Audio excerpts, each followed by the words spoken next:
Hello welcome back to the channel. आज का review है for TVS Ntorq 125 race edition BS6 model.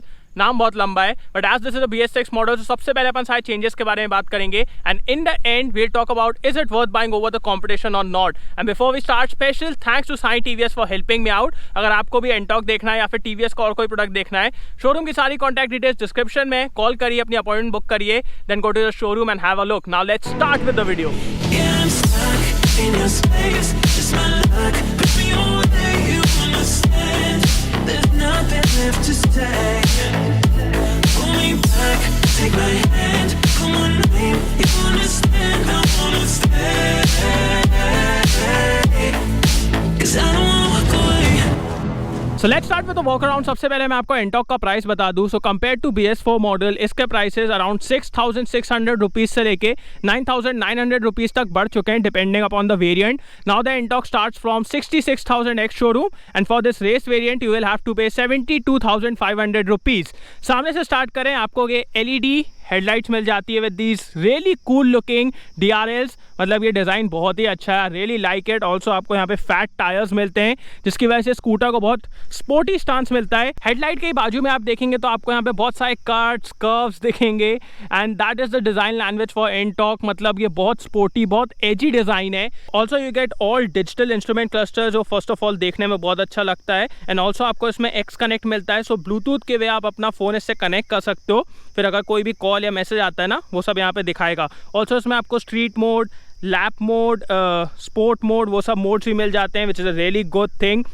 Panel fit and finish everything is really good, quality बहुत अच्छी है। Panel की, switch gear की, seat is nice and soft. पीछे की तरफ आएँ, दैट ट्रांसफॉर्मर्स लोग, ये वेंट्स फेक हैं but they add so much character to this scooter. This tail light looks awesome. Like this is one of the coolest looking tail lights in this segment or even segment above. आपको पीछे भी fat tyre मिल जाता है। Coming to the engine, this is now fuel injected BS6 compliant. Talking about the power figures, this one produces 9.4 horsepower and 10.5 Newton meter torque, which is same like BS4 model.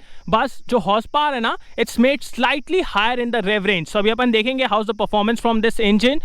बाकी ये सब areas आपको painted मिलते हैं race edition में, which looks really good. This carbon fiber finish which is fake but adds a lot of character. Also Ntorq gets external fuel filling जिसको आप यहाँ से ऑपरेट कर सकते हो. So this is a really good feature. Also under seat storage check कर लेते हैं.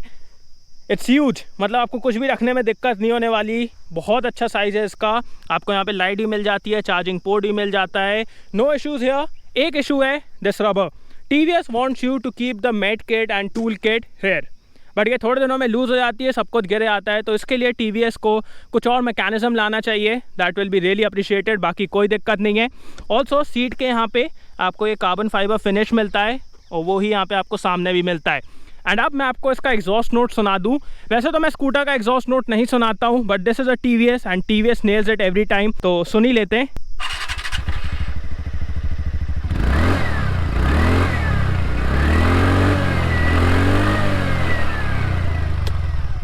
So it has a nice bassy rumble. Like this is one of the best sounding scooters in the market. and अब एक काम करते हैं, इसको चला के देखते हैं। So let's go and सबसे पहले स्टार्ट करते हैं इंजन से। So जैसा ही मैंने आपको बताया कि पावर में ऐसा कुछ डिफरेंस नहीं है। It's just that the peak power is developed higher in the rev range. तो ऐसे नॉर्मली चलाते टाइम तो कुछ ऐसा समझ में नहीं आ रहा है मेरे को difference. Also talking about the weight of this motorcycle, वो बढ़ चुका है। So the weight has gone up by 1.9 kgs। But चलाते टाइम वो भी ज़्यादा एविडेंट नहीं है, ज़्यादा कुछ डिफरेंस नहीं है between this and BS4 model. Engine बहुत लिनियर वे में पावर प्रोड्यूस करता है, मतलब आप कितना भी थ्रॉटल दे दो, it will develop the pace in a very linear manner. मतलब ये देखो, it will do it in its own way compared to Maestro Edge 125. Maestro Edge is like very urgent. आप throttle दो and it's like मेरे को भागना है, वो वैसे चलती है। But here it's a very linear way. Engine is really smooth, really refined. Exhaust note सुनने में अच्छा लगता है and the power is also really good. Coming to the brakes, so race edition में आपको standard सामने disc brake मिलता है। rear brake की बात की जाए, rear brake is good. Talking about the front one, front is also good but compared to competition I'll still say Maestro Edge के फ्रंट वाले ब्रेक्स बेटर हैं। बट देखिए अभी मैंने BS6 मॉडल नहीं चलाया है तो मैं ज़्यादा कंपैरिजन नहीं करूँगा, बिकॉज यहाँ पे भी मेरे को ना छोटे मोटे डिफरेंस समझ में आ रहे हैं, जैसे ही मैं आपको बताऊँगा, और वहाँ पे ही मेरे को शायद आएंगे। तो जब उस गाड़ी का मैं रिव्यू करूँगा वहाँ पे उसको इसके साथ कंपेयर करेंगे। डिफरेंस की बात कर रहा था ना मैं, तो जब मैंने BS4 मॉडल चलाया था मेरे को उसका सस्पेंशन सेटअप बहुत सॉफ्ट लगा था, but as I am riding this BS6 model मेरे को ऐसा लग रहा है डैम्पिंग में कुछ किया है TVS ने, because when the roads are really good जैसे अभी हैं, you feel a little stiffness, जिसकी वजह से आपको कॉर्नरिंग में और थोड़ा अग्रेसिव चलाते टाइम अच्छा लगता है, कॉन्फिडेंस डेवलप होता है। बट जब रोड्स थोड़ी सी ख़राब हो जाती हैं, पॉटहोल आते हैं, गड्ढे आ जाते हैं, The damping is good, like it absorbs the bump, आपको uncomfortable नहीं करता है, trashy ride नहीं देता है, so that is a difference जो मेरे को feel हो रहा है। Also the riding ergonomics are really good, आप straight बैठते हैं, handle bar is really wide, so leverage लेने में कोई दिक्कत नहीं होती है। Seat is nice and soft, but seat में एक दिक्कत लग रही है मेरे को, it has been sculpted in a way कि आप एक लिमिट के बाद ना उसमें पीछे नहीं बैठ सकते। जैसे मैं चाह रहा था कि मैं थोड़ा सा और पीछे होके बैठूं, but it has been sculpted in a way कि वो थोड़ा सा गड़ने लगता है, तो दैट इज़ अ प्रॉब्लम। बाकी सीट में ऐसा कुछ कंफर्ट के हिसाब से दिक्कत नहीं है। Also this instrument cluster really easy to read, मतलब ऐसे देख के ना this whole area looks really good. Also आपको हैजर्ड लाइट का ऑप्शन मिल जाता है, तो अगर आप कभी एंटॉक गैंग बनाओ अपनी this will be really helpful. Ride पे जाओ तो इसको ऑन कर लेना एंड 10-15 एंटॉक निकलेंगी, it will be a scene to watch, मजा आएगी। Okay, foot space is also really good, कोई दिक्कत वाली बात नहीं है। बट अगर आपको कुछ सामान कैरी करना है ना, this might be a problem because ये थोड़ा सा स्पेस ले लेता है। टॉकिंग अबाउट माइलेज, सो आप इजिली 42 to 45 kmpl निकाल सकते हैं। This is a TVS after all, मैं जुपिटर चलाता हूँ and what the company claims आप उसके बहुत क्लोज माइलेज फिगर निकाल सकते हो, so that is easily achievable. Horn is also nice. Also everything that you touch feels of really good quality. Panels, switch gear, सब कुछ बहुत अच्छे से laid out है। अगर आप एंटॉक का डिज़ाइन देखें ना, it's really edgy, बहुत सारे parts हैं, but still TVS did a really good job. बहुत अच्छे से उन्होंने फिट एंड फिनिश किया है। ऑल्सो अगर आप एंटॉक को हाईवे पे ले जाने का सोच रहे हैं, बिकॉज आजकल बहुत सारे लोग लेके जाते हैं, तो आप इजीली 80 किलोमीटर पर आप पे बैठ सकते हैं। इंजन बिल्कुल भी स्ट्रेस्ड फील नहीं होता है, आप इजीली उस स्पीड पे क्रूज कर सकते हैं। एंड टॉप स्पीड की अगर बात की जाए तो मैंने अभी 100 टच किया, इजीली टच हो जाता है अकॉर्डिंग टू द स्पीडोमीटर। उससे ज़्यादा भी जा सकती है, बट मैंने 100 किया, so that is what I was able to achieve.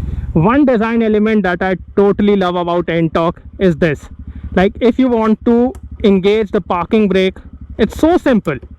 You see? Why don't other companies make a mechanism like this? मतलब बाकी में इतना खींच के करना पड़ता है, but here is so simple. Just love it. And अब बात कर लेते हैं, should you buy the scooter or not? So अब बात करते हैं, should you buy the scooter or not? So if you are in the market of buying a 125cc scooter और आप एक youngster हैं, so you might not like Axis or Activa because वो बहुत plain, बहुत basic है. You want something that is sharp, that is bright, जिसमें आपको funky colors मिले. Then this is a really good scooter for you because इसमें आपको comfortable ride मिल जाती है, अच्छी power मिल जाती है. Also बहुत ज़्यादा tech मिल जाता है because youngsters are tech savvy, so वो सब चीज़ें आपको इसमें मिलेंगी, ब्राइट कलर्स मिलेंगे, so this can be a really good option for you. अभी मैं इसको कंपटीशन से इसलिए कंपेयर नहीं कर रहा हूँ, मतलब मैं एक्सिस और एक्टिवा से कर सकता हूँ, बट इसका main competition is Maestro Edge 125 and SR 125। वो मैंने BS6 में अभी तक चलाई नहीं है, मैं जैसे ही चलाऊँगा I will put the review for it and वहाँ पे अपन कंपैरिजन करेंगे। सो सब्सक्राइब कर लो, videos for those two scooters will be out very soon. तो अभी मैं अपना वर्डिक्ट रिस्ट्रिक्ट करूँगा, वो आपको आगे वाले वीडियोस में देखेगा, तो सब्सक्राइब कर लीजिए and thanks for watching guys. I hope you like this video को लाइक कर देना, सब्सक्राइब करना, बेल आइकन दबा देना, comment down below what are your thoughts about Ntorq 125। See you next video, bye. I don't wanna see you while you fall apart. Even though you told me take it back your heart, I still spin inside your orbit. Yeah. You say that I should probably start to walk away. I'm hoping that you'll stop and make me have to stay, 'cause I'm floating in your orbit. Yeah, I'm stuck in your space. Just my love